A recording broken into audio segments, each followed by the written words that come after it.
Contraction आणि रिलॅक्सेशनची capacity असणारे special type of fibres म्हणजेच मसल्स असतात, लक्षात घ्या. टेंडॉन्स आणि लिगामेंट दोन गोष्टी सांगतो तुम्हाला.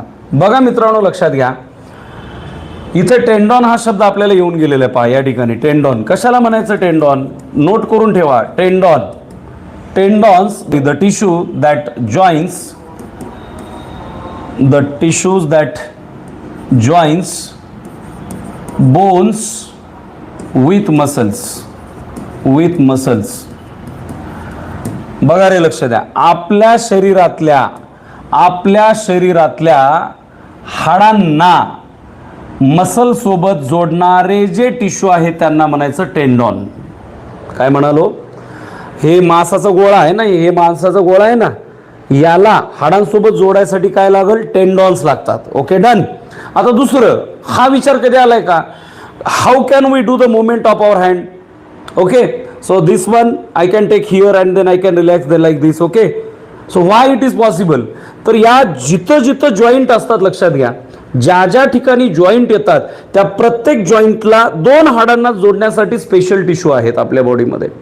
So the tissues which connects to different bones together they are called as ligaments.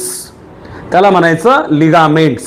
लक्षात घ्या, परत सांगतोय, लक्षात घ्या, एका हाडाला मसल सोबत जोडणाऱ्या ज्या टिश्यू आहेत त्या टेंडॉन्स, पण एका हाडाला दुसऱ्या हाडासोबत जोडणारे ज्या काही स्पेशल टिश्यूज आहेत त्यांना म्हणायचं आहे लिगामेंट्स. काय म्हणायचं आहे, लिगामेंट्स. तर ते लिगामेंट्स पण माहीत असू द्या, जसं की इथं वरती मी टेंडॉन्स लिहून दिले तुम्हाला, इथे लिगामेंट लिहून देतो. तर लिगामेंट काय करतात माहीत असू द्या, लगेच एका सेकंदात आपल्या समोर लिगामेंट मी एक्सप्लेन करतोय. बघा या ठिकाणी नोट करून देतोय. What are the ligaments, the tissues that joins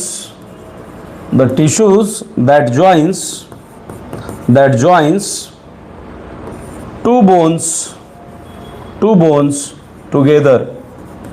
दोन हाडांना एकत्र जोडतात ते लिगामेंट, एका हाडाला मसल सोबत जोडतात ते टेंडॉन्स, आणि अशा पद्धतीनं मुवमेंट आपल्या बॉडीमध्ये कंटिन्युअसली चालू असते. आलं लक्षामध्ये? Any doubt? काही अडचण असेल तर सांगा पटकन.